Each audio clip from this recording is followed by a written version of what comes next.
Ever wonder what it takes to turn dreams into reality in the world of real estate? From the first steps I took in this dynamic industry to the keys I've handed over to countless happy homeowners from thankful sellers. This is a story of how passion and perseverance transformed me from an aspiring realtor into a trusted guide in the world of real estate. Real estate has been more than just a profession for me. It's a lifelong passion and a path that's allowed me to help countless individuals and their families find their dream homes. I'm going to share my personal experiences, my client stories, and the moments that have shaped my career. So whether you're a fellow realtor looking for inspiration, a prospective home seller or home buyer seeking insight, or just someone interested in the world of real estate, join me as we explore my journey and the world of real estate together. I'm Robert Nixon, your Campbell River real estate specialist. Contact me for all your real estate needs and for up-to-date market information about Campbell River. You can reach me by subscribing to my channel, giving me a call, booking an appointment, or shooting me an email. I'm here to assist you with any questions or guidance you may require regarding the Campbell River real estate market. Where I got started, I'll get to what got me into real estate, but just a brief background. I grew up on a little island called Hornby Island. Not much opportunity there, neat place to grow up and neat place to visit, but for work and stuff, I think carpentry and maybe tourism or, some small jobs based around tourism or art and stuff is about all there is, none of which really interested me. I did start a small business up there actually when I was a young adult. Long story there, but in the end I ended up doing my heavy duty mechanics pre-apprenticeship and going to northern Fort St. John, BC.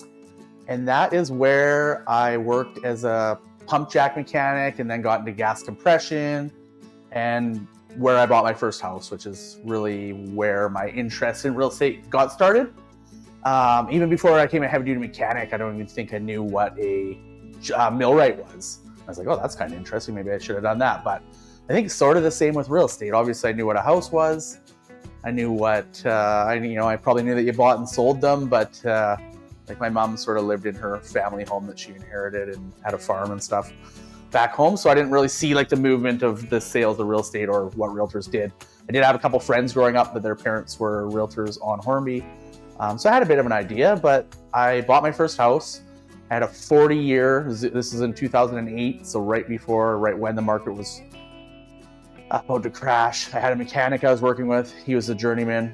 I was the apprentice, and he was like, his girlfriend or whatever. My wife's an accountant. Look what's happening in the States. It's going to happen here. He said, don't buy a house. And, a lot of people are negative. I think taking action in this world is what gets us ahead, and you got to try not to listen to the negative sometimes. And I was like, screw it. No risk, no reward. I'm buying a house. There was nothing on the market. Like zero. There's like 3 houses to choose from. The market inventory was so low. One was like shag, pink carpet. It was a cool house. The one I bought wasn't bad. It was livable. It had a family living in it. It had sort of 90s kitchen, some older carpet. And it wasn't bad. It was move-inable without doing a bunch of work. So I bought that house. I got a 40-year mortgage. These don't exist anymore. Right before it all changed. 40-year mortgage was zero money down. I'd only been building my credit for about a year. I never had any credit when I was younger, so I just started even building my credit. I built my credit for about a year with some student loans and some cell bill and stuff. I think I took a computer loan, so not a lot, but it was about a year and a half maybe of building credit. 40 years, zero down. Interest rate was about 5.5%. I paid $259,000 for that property. And I was looking at houses with my realtor, and I thought it was all cool. You get to show houses for a living. Like, this is awesome. How easy is that? This is an easy job. And I knew nothing about sales.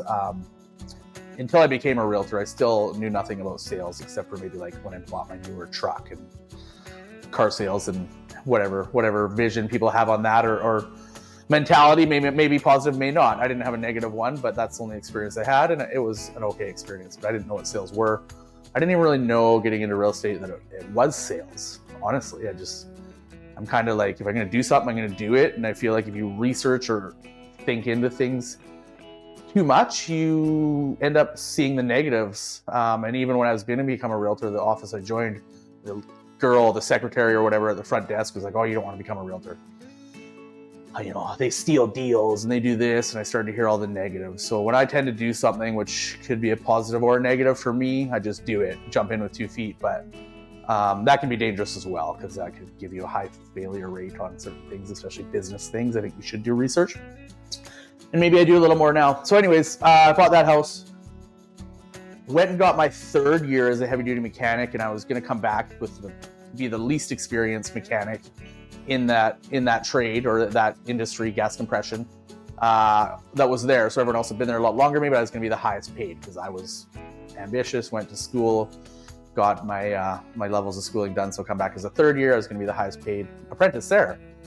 And of course, when was it? Before I bought my house, I went into my manager and I said, is there any, because of what my other mechanic said, is there any chance of me getting laid off?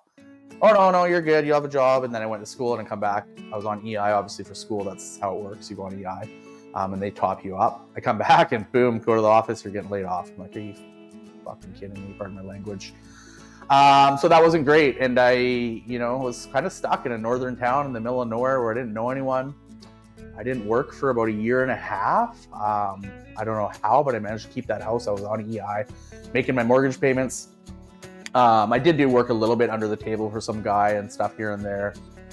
And then I needed a roof on my house because insurance was going to get rid of my insurance on my house. And being younger and maybe a little more naive, I listened to the insurance company instead of fighting it at all, so I didn't totally listen. I went and got a roofing guy to say I had 3 to 5 years in the roof left. It was an old torch on roof. It wasn't going anywhere. It wasn't going to leak, but it was old. So I didn't know what to do. I had no money. I wasn't working. I phoned the bank. TD was who I had my mortgage through. And they're like, "Oh yeah, you're pre-approved for a $18,000 line of credit. No credit checks, no employment, nothing needed." I'm like, "Oh, great." So of course I went and did the roof. My sister's boyfriend at the time did the roof for me for free, which was great. I brought him up there and he stayed with me and I sort of helped, but I had a bad knee at the time. It was ACL, it was popping out. So I got it done and I obviously paid quite a bit of money for material and stuff. I got it done more affordably and obviously those line of credits got racked up too because here's a bunch of money and you can't afford to live right now because you're on EI. So it was quite the struggle. So I spent about 1.5 years there doing that before I left for Fort McMurray, Alberta, and got a job there, which I spent about 6 years up there in the oil sands. And so the real estate sort of thing went to the wayside. I thought it would be cool when I was buying a house to do it. And actually, when I was laid off, I did approach my realtor about getting into real estate, talk to him about it, and thought, "Oh, maybe I'll get into real estate. Maybe I'll get my welding ticket." Like, what do you do when you're laid off? You got nothing to do. You're stuck in the middle of nowhere. Work on your house. So anyways, back to Fort Mac. It was quite a few years in working there, but someone actually from Campbell River we were slow, so we were sitting there for 12 hours a day for 14 days straight, literally doing nothing, getting paid. Sometimes we'd go clean up the shop and stuff, or they give us stuff to do. But eventually they started sending us out to work on trucks instead of shovels when there was no shovel work. But he recommended a book, I think to someone else, and I was sort of part of the conversation, or maybe I was just eavesdropping, I don't know. But I literally went on my phone that minute and clicked on Amazon and ordered this book, and it was called 97 Tips to Canadian Real Estate by Don R. Campbell, and I still have that book. I would read it every day at work until I read it, and I'd highlight stuff until I read the whole book once, and then I actually went and read all the highlighted stuff again, and I did all the action plans, made my personal beliefs, which is like a goal-setting thing in the book, and that's what got me interested in investment real estate.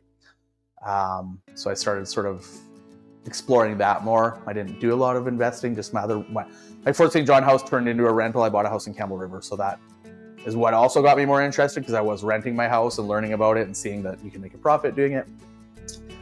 And then, eventually I just decided, I want to get my real estate license and I'm going to do it. I talked to my realtor that I bought a house from here. He's passed away now, but he was like in his 70s when he sold me a house, and it was a good experience. He'd drive me around and we'd see these little cool spots of town. I feel like that gets lost a little bit now. We don't necessarily drive around with the clients as much. We meet them, but maybe that's something we should go back to. Maybe it'd be a better experience for people if they wanted that, right? They might not want it. They might just want to get in, get out. But anyways, so again, good experience with my realtor made me want to get into real estate. So I set out 1 year from today.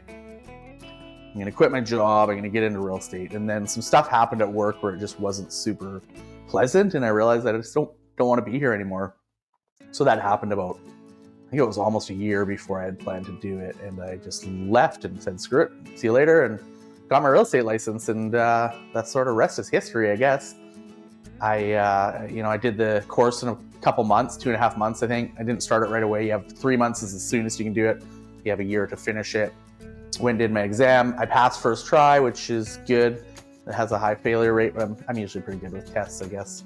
I don't get nervous like some people. I think that's a huge drawback and an issue with our system in testing and stuff is people that get nervous, they don't really get a chance to show that they actually are knowledgeable if they just can't write tests, and that makes them uncomfortable. But yeah, so that was my intro to real estate and what got me into real estate and sort of where I got started and up to the point where I was licensed. And then once I was licensed, it was another story. So yeah, we'll maybe leave that for another episode and dig into it a bit deeper. Thanks for watching. Don't forget to like, comment, and subscribe. If you like this video, keep an eye out as I have multiple playlists that we'll be adding new content to regularly. Thank you for joining me on this incredible journey through my beginning of a life as a realtor. I hope you've gained valuable insights into the world of real estate and my personal experiences along the way. If you have any questions, want to share your own real estate journey, or seek advice on buying or selling properties, please leave a comment below or reach out. Remember, in the world of real estate, your dreams are our mission, and I'm here to help you every step of the way. Thank you again for being part of my journey. Until next time, take care, and I'll see you in the next video.